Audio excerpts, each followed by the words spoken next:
It manager leaves business to exercise his right to be forgotten. Edit and disclaimer. I'm not the individual in this narrative. I am recounting from memory what was shared with me by my friend, who is the subject, referred to as Steve. I may not have the exact timings or precise wording correct, so please understand that this was conveyed to me some time ago. Additionally, I am not an authority on his actions or whether they were right or wrong. Again, I am recounting from memory. Lastly, please do not send me private messages criticizing the authenticity of this account or the mistakes I may have made. I will simply block you. Returning to the main post. First of all, I am using a mobile device, so please excuse any poor grammar or missed autocorrections. Secondly, this is not about me, but rather about a friend I have known for many years. Thirdly, this takes place in the United Kingdom, where we possess a legal right and procedure that allows us to compel a company or entity to remove any information related to us. This is known as the General Data Protection Regulation and the right to be forgotten. Admins, I will be using right to be forgotten instead of writing it out multiple times. I appreciate your understanding. Now, on to the story. My friend, whom we shall refer to as Steve, worked for a company for over 10 years as their IT manager, responsible for the entire system. He progressed from entry-level desktop support to the highest position. He was also very committed to conducting everything legally and ethically, no underhanded tactics. The company had recently gone public, with shares listed on the stock exchange, and thus required a director of IT. Steve applied for the position and was nearly guaranteed to be hired until he was informed that the new CEO, the previous owner, who had been compelled to go public by the other two shareholders, who sold their shares and moved on, had overruled human resources and hired someone else, a classic case of nepotism. He shrugged it off, thinking at least this would reduce his paperwork and allow him to focus on more important work. Oh, how mistaken he was. When the new IT director, let's call him Tom, arrived, he essentially ousted Steve from his office and relocated him to a desk in the main office, where Tom did little more than waste time. Steve discovered that Tom was the nephew of the CEO, who clearly favored him. Fast forward 3 months. Steve was nearing burnout.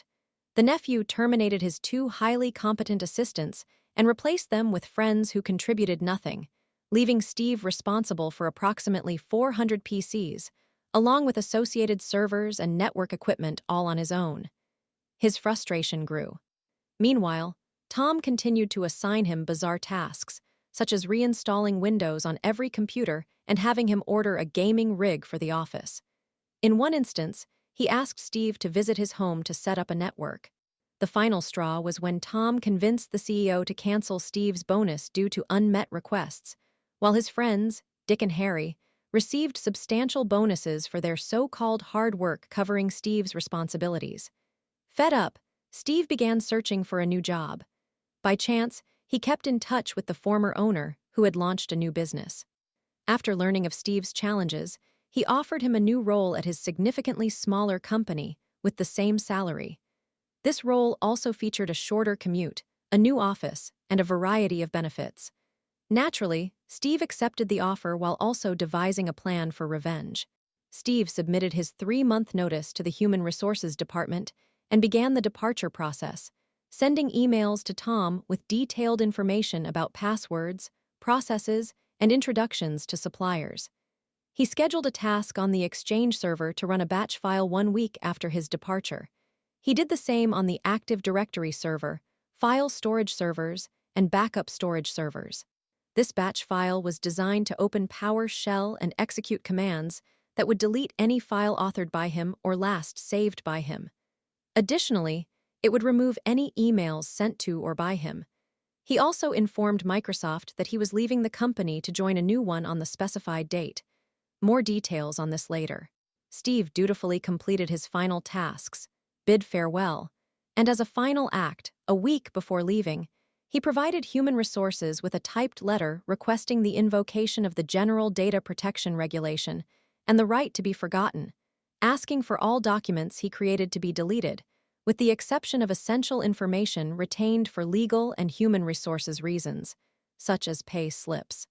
On his final day, he signed out, returned his laptop, and left graciously, even treating colleagues to drinks that evening at a nearby pub. He received confirmation from Human Resources that his request had been completed the following week, although they had to maintain certain information, such as HR documents and pay slips for tax purposes, which was acceptable. Fast forward 2 months. His former CEO called him in a panic as things began to unravel. Updates were not happening. He could not find any supplier details or instructions for certain roles. He also received a hefty bill from finance, as all licensing costs had skyrocketed and new employee equipment was erroneous. Steve kindly explained that he was frustrated with Tom's inactivity and his hiring of friends, Dick and Harry, who were equally unproductive or, even worse, made rookie errors that Steve had to rectify. He also clarified that the reduced licensing costs were due to his extensive qualifications from Microsoft, which granted him discounts on products. Now that he had left, they could no longer benefit from those discounts, as he was utilizing that privilege at his new position. Moreover, he reminded the CEO about the right to be forgotten, emphasizing that the director had 3 months to save any emailed information before deletion. The CEO then pleaded with him to allow access to the discounts, but Steve declined, saying he does not engage in such behavior. He suggested that perhaps Tom, Dick, and Harry should undergo training instead. He also remarked that, rather than appointing the nephew to a director position, he should have been hired at the entry level and worked his way up. Steve hung up, politely requested to not be contacted again through Human Resources. His new job is going incredibly well, and Steve seems to be enjoying it a great deal, from what I gather. The moral of the story: do not practice nepotism or hire friends and expect favorable outcomes. For your information, names have been altered to protect identities. I also do not know the name of the CEO, so I will refer to him as such. Edit. As someone has pointed out, Steve did not utilize the General Data Protection Regulation right to be forgotten request appropriately. I do not personally know much about it, so I could not comment. However, he viewed it as a means to an end. Story 2. Dreading a business trip with my narcissistic coworker. How do I avoid him without drama? Dear Redditors, first and foremost, I would like to express my gratitude in advance for taking the time to read my lengthy post. This marks my initial entry on Reddit, and I believe that sharing my experiences may provide some solace to my troubled spirit, even if just slightly. I would genuinely appreciate any guidance offered. I understand that some of you may feel I am overreacting, so I am also receptive to suggestions encouraging me to move on. I need assistance regarding my current situation at work. I am experiencing significant distress, and finding the words to articulate its impact on me is a challenge. I feel shattered. Due to the circumstances I will outline below, I have begun to grind my teeth, something I have never done in my life. I have battled depression for as long as I can remember, but the last few years have been particularly torturous. I, 43 years old, female, have been employed alongside a male colleague, 35 years old, male, for 8 years. We share the same office and perform nearly identical roles. We began this job concurrently.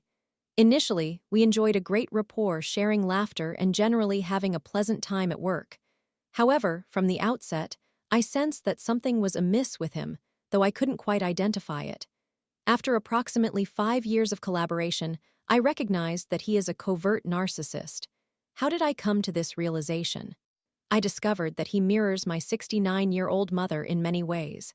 Essentially, I learned simultaneously about the narcissistic traits in both my mother and my coworker thanks to Google. For those acquainted with narcissistic personality disorder, you will understand this. There was a significant amount of love bombing at the start. He would buy me gifts, including for my nephew, and offer his assistance with everything. For instance, if I mentioned my favorite cookies, he would bring them to me the next day. His sister and mother would also send food my way. Other colleagues observed our camaraderie, with some even speculating that we had a friends with benefits arrangement. However, gradually, his facade began to deteriorate. There were numerous occasions that left me feeling revolted by him. He started to consistently oppose my views. When I purchased my apartment and secured a mortgage, he remarked, "I would never take out a mortgage." When I installed air conditioning, he said, "I would never get air conditioning." When I mentioned my desire to pursue a job that I was passionate about, he scoffed. It's childish to seek a meaningful job. Only 1% of the population enjoys their work.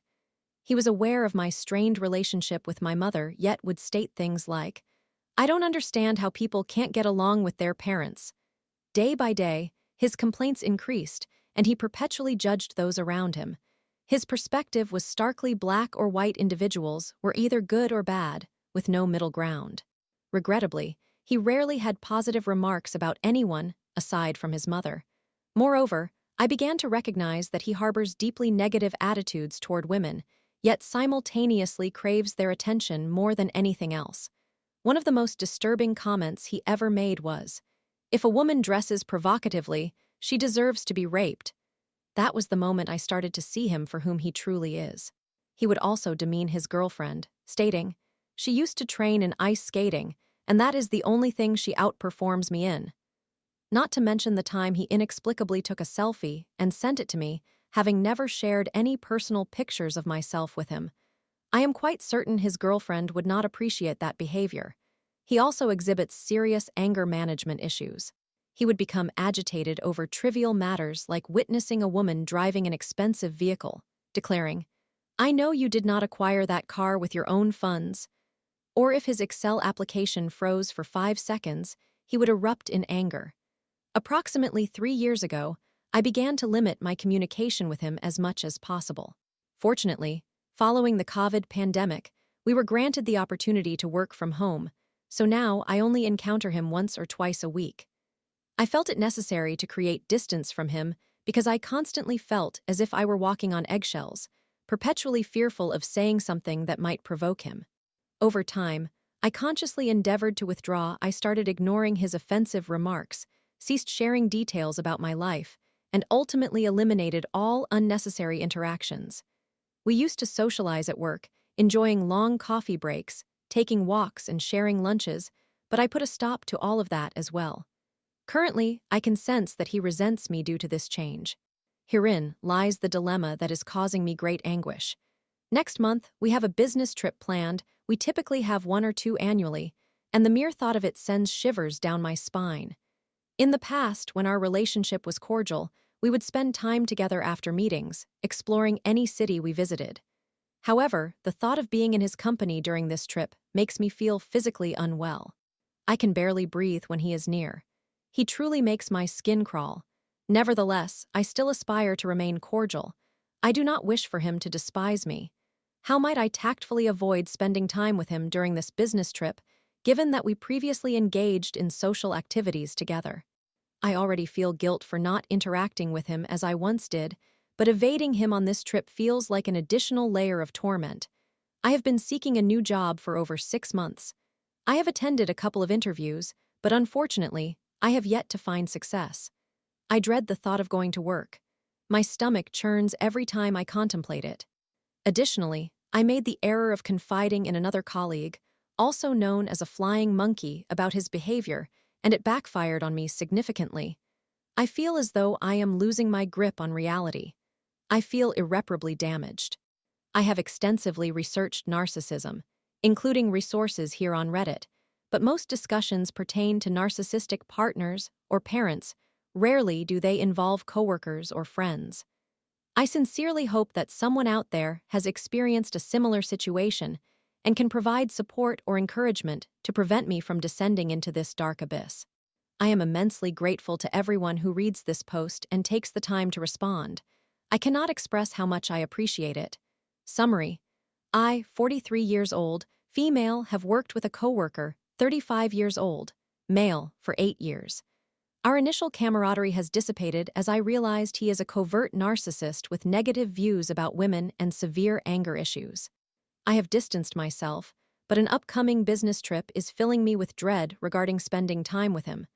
How can I avoid him without creating conflict, considering we previously socialized during such trips? Any advice would be invaluable to me. Story 3. I, 22M, caught my 22F girlfriend texting her child's father. How does this sound? Here is the revised post. Okay, so a little backstory. I, 22M, have been communicating with my girlfriend, 22F, on and off for 4 years, mostly due to my mistakes, such as ghosting her when I wanted to pursue flings with other women. We would break up and reconnect every 3 to 4 months from ages 18 to 21. Along this journey, I ended up getting a fling pregnant. I pleaded with her to get an abortion, to which she firmly disagreed. I had to accept that her body, her rules. Despite expressing to the mother of my child that I was unprepared and wanted nothing to do with her, she decided to keep the children. We had twins. When I learned that my child's mother was expecting, I informed my girlfriend, and we took our longest break about 9 to 10 months. This was primarily because I felt terrible about the situation, as my girlfriend had always shown me love and care. I felt that I had deeply betrayed her. Eventually, our period of no contact ended after 9 to 10 months, primarily because I got incarcerated for about 4 months. During those 4 months locked up, I communicated with my girlfriend every day, telling her how much I missed her, appreciating her support, and vowing that I would never betray her again. Upon my release from incarceration, we immediately rekindled our relationship and were better than ever. We were intimate 4 times in 1 week, and in 3 out of those 4 instances, she began to cry, leading us to stop. She expressed that she didn't feel like I belonged to her anymore. I had hurt her deeply. This realization made me feel terrible and guilty, but like I said, I had ghosted her before, so I promised to stick around this time, no matter how challenging it became. 2 weeks after my release, my girlfriend informed me that she was a week late for her period. Initially, I was happy, but I felt skeptical because I remembered that she cried during intercourse and I never ejaculated inside her. I began to think that maybe she got pregnant from pre-ejaculate, but nothing seemed to add up. We entered a disagreement of some sort, which I don't specifically recall. However, I do remember her asking me how I felt about her, and I responded that I felt she was pregnant by someone else and was too afraid to tell me. Suddenly, I was back in a state of confusion and silence. We didn't communicate for another 9 to 10 months, during which I checked social media and saw her with her children's father, appearing happy with their newborn. I texted her congratulations and told her I was proud of her. I had no ill feelings because, at the end of the day, I had been unfaithful and had twins.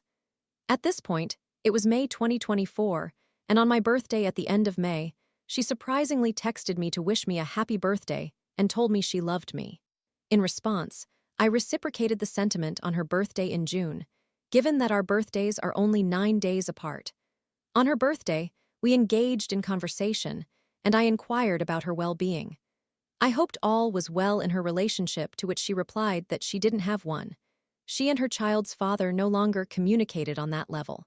Seeing this as an opportunity, I felt encouraged, and our connection reignited just as I needed. Now we reach the main part of the story, but a few things need to be understood beforehand. 1.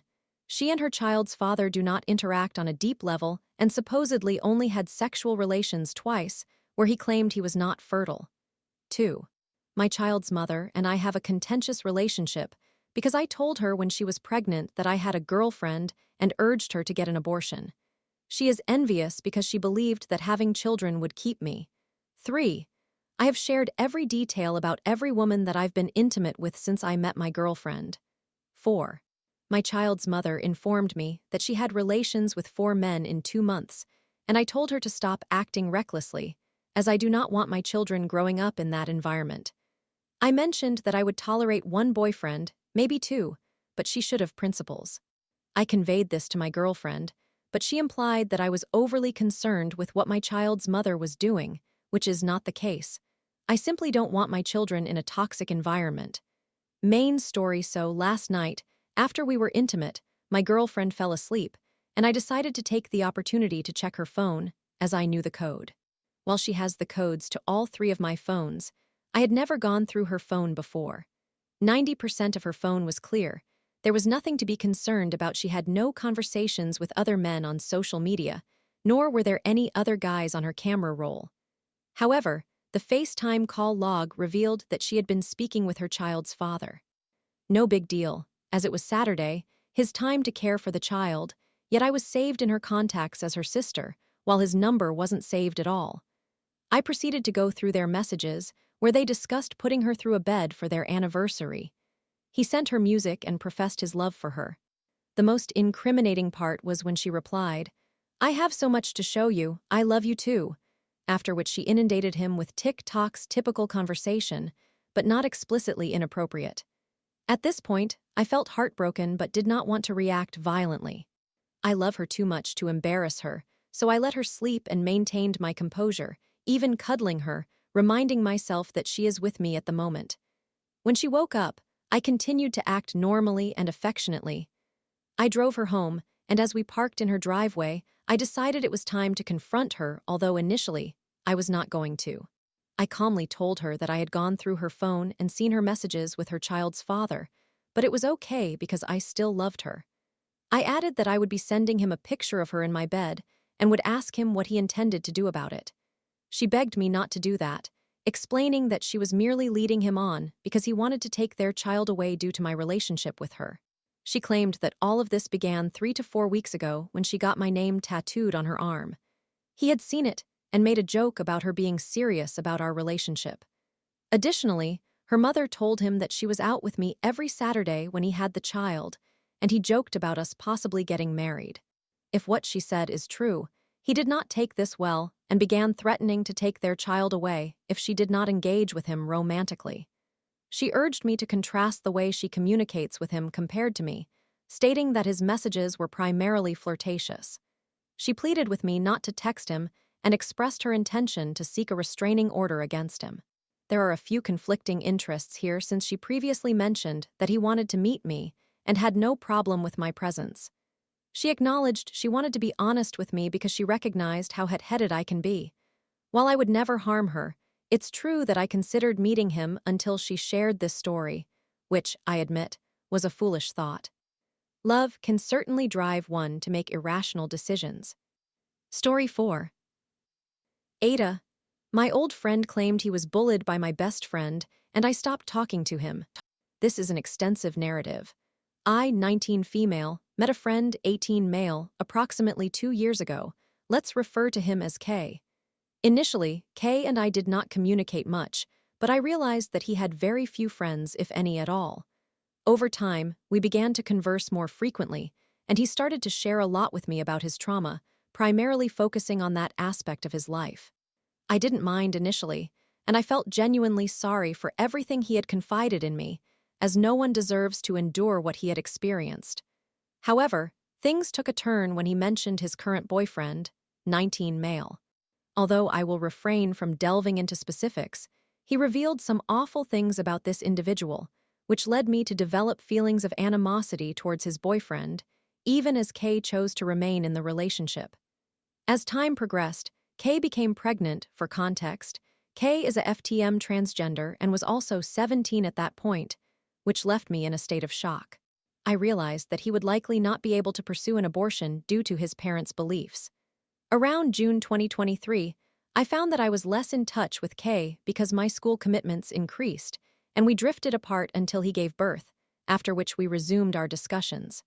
Our friendship blossomed following this, and we began to socialize with my circle of friends more, allowing him to introduce himself.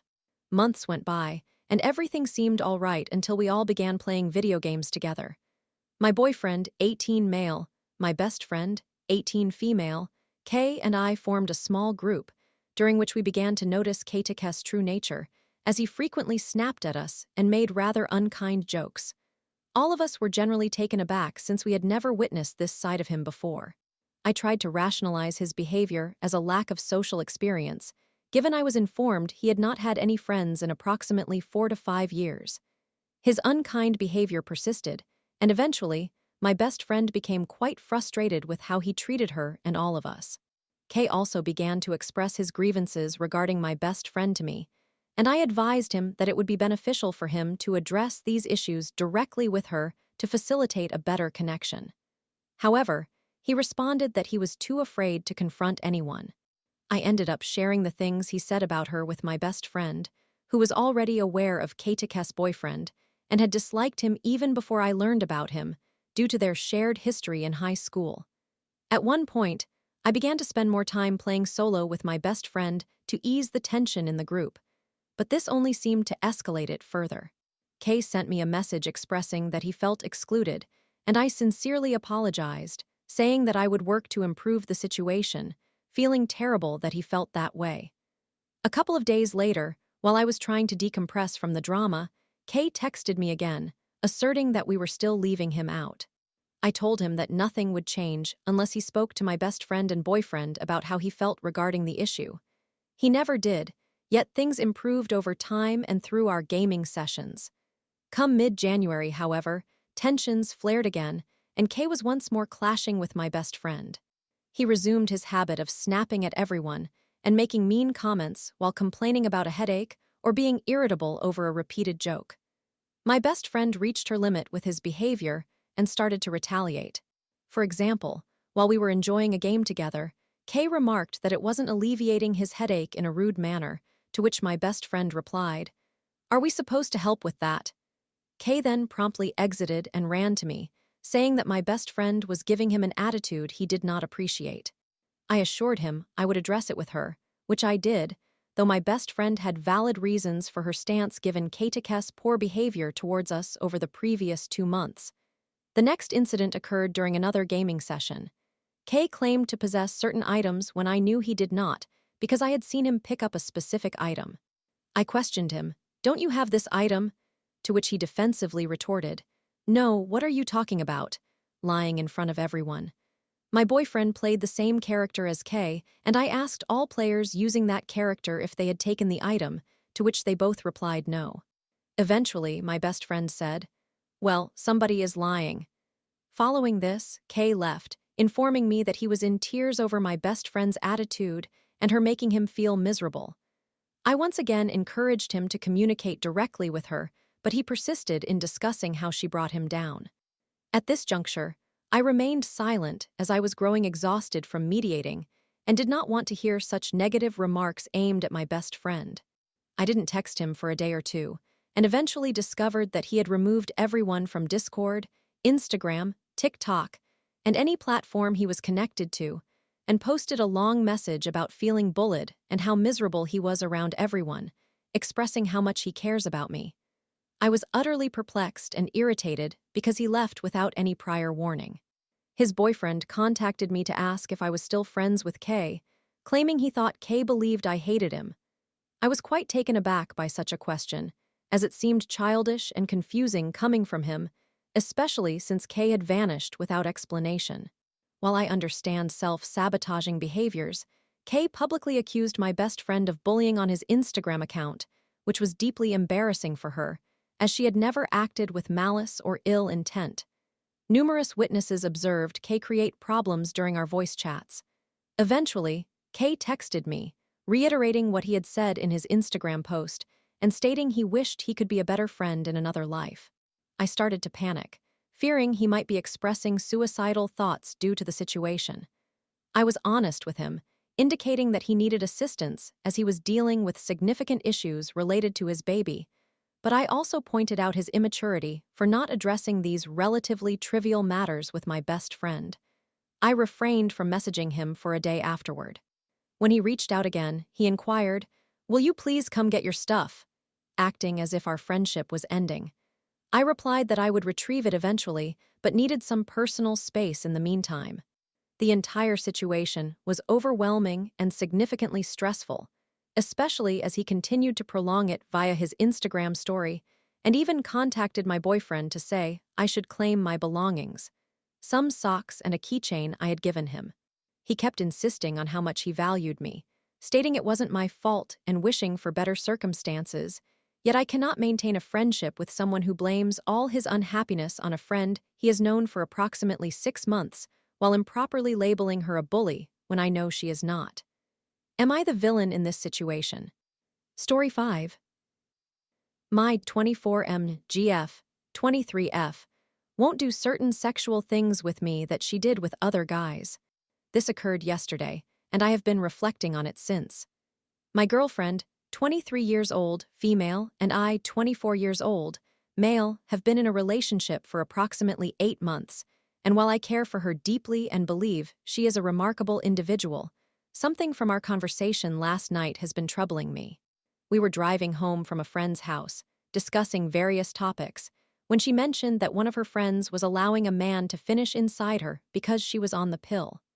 We both concurred that this was a risky decision, although for different reasons, she concentrated on the risks of pregnancy and sexually transmitted diseases, whereas my concern was about trust and intimacy. Then she casually stated, "Thank goodness I take sex and the risk of pregnancy seriously now." This piqued my interest because I was aware from prior discussions that she had not always approached these matters with such caution. I asked her to elaborate, and she confessed that, in the past, she was indifferent to protection and permitted men to finish inside her. This information struck me as odd, given that she has made it clear that she will only use condoms with me and has no intention of considering birth control. I wouldn't typically think twice about her choices. It is her body, her decision, but knowing she engaged in unprotected sex with random individuals while refusing to even consider it with me, her first real boyfriend, was unsettling. As I pondered the situation, I realized it wasn't just about condoms. There are several sexual activities that she previously engaged in but now refuses to partake in with me. She will not perform oral sex to completion, despite having told me in the past that she used to do it frequently, including deep throating and swallowing. She will not allow me to finish on her, though she did so before. She is quite selective about what she participates in with me, even though she appeared more open with previous partners. I would be indifferent to this if these were activities she had never enjoyed or had tried once and disliked. However, that is not the case. She engaged in these activities repeatedly over time, suggesting they were not mere mistakes. For context, we are both relatively attractive, and I have been with women in the past who were considered more conventionally beautiful than she is, yet to me, she is the most stunning and perfect person. I pursue her, make an effort, and strive to be the best boyfriend possible. Therefore, it naturally pains me to feel as though I am being denied experiences she willingly shared with individuals who cared for her less. To clarify, I am not pressuring her to do anything she is uncomfortable with. I fully respect her choices. What troubles me is why these new limitations exist only with me. Is it because she has changed and truly no longer enjoys those activities? Or does she view me as a safe option and feel no obligation to engage in them? Her past trauma and experiences, I want to be fair to her and mention that this might be a significant factor in everything. My girlfriend has mentioned that she went through a tumultuous and disheartening phase before we met, during which she made reckless decisions, undervalued herself, and attempted to impress men. She has confessed that she was easily manipulated and that some men exploited her. One particular situation seems to have left her with deep emotional scars. Without delving into specifics, there was an instance in which she was with a man she originally wanted to sleep with, but he ended up violating her boundaries and doing something to which she did not fully consent. I do not know the entire story, but it was serious enough that she still carries emotional wounds from it. Thus, I take this into account. I do not want to evoke any past trauma or make her feel pressured in any way. However, she has never explicitly stated that her trauma is the reason she refuses to participate in these activities with me. She has told me repeatedly that she has no problem with sex itself, and in fact, she has been quite sexually active with me, sometimes even more so than I am. She has even been open to trying anal, which I know she had never done before meeting me. Therefore, my confusion lies in this. If her trauma was the reason for these new restrictions, wouldn't they apply to all sexual activities and not just certain ones? Why is she willing to explore new experiences with me, such as anal, but hesitant to engage in activities she used to do frequently? If she genuinely no longer enjoys those activities, then why does she become so defensive when I inquire about them? Did she make this decision prior to our relationship, or is it specific to me? How the conversation unfolded. After I dropped her off, she sent me a text asking if I was all right because I seemed quiet. Initially, I brushed it off, but she continued to inquire, prompting me to be honest. I told her that while I respected her decisions, our conversation had left me feeling unsettled. It seemed unfair that other men who meant nothing to her received a level of sexual connection that I, as her actual boyfriend, do not experience. Her reaction was not positive. She became defensive, saying she found it selfish that I was upset, claiming I made her feel pressured. She accused me of wanting her to be as reckless as she was in the past, which was not my intention at all. I clarified that my concern is not about the condoms or the specific activities. It is about feeling like I am being treated differently without a valid reason. If she genuinely dislikes those actions now, that's fine. But if she simply chooses not to engage in them with me, why is that? She became more upset, expressed that she did not want to discuss it further, and we somewhat tabled the matter for later. She seems to be acting normally now, but I still feel uneasy about it. My questions: 1. Has anyone else experienced this situation? Is it typical? 2. How do I move past the feeling that I am missing out on a form of intimacy she provided to others? 3. How can I determine if she truly changed before meeting me or if she just does not feel the same level of passion or attraction towards me? 4. Could this reflect her past trauma, or is that merely an excuse? Again, I care for her and respect her boundaries, but this has left me feeling diminished, unwanted, and somewhat foolish. I would greatly appreciate honest advice. Why this is troubling me so much? I do not wish to control her, I merely want to understand. If she had never engaged in these behaviors, it would be a non-issue. If she had tried them and realized she detested them, that would also be fine. But the inconsistency is what confuses me. If she truly changed prior to our relationship, I can accept that. If she only changed after we began dating, then why? Is this simply who she is now, indefinitely? Or is she treating me differently because she does not experience the same strong attraction or desire to win me over as she did with others? I would appreciate any thoughts on this matter. Story 6. Fuck, I've just hit my breaking point. I just want to vent about my girlfriend, now ex. List of things she did. She removed my Spotify playlist after I advised her against it, and then went on to mock me for being upset. I made it clear that it was not solely about the playlist, but rather the fact that she erased something I had created at my request. In response, she said, "You could simply create a new one. Why are you so upset? It's just a playlist." When I questioned her about her decision to delete it, she stated that she did it because she wanted to.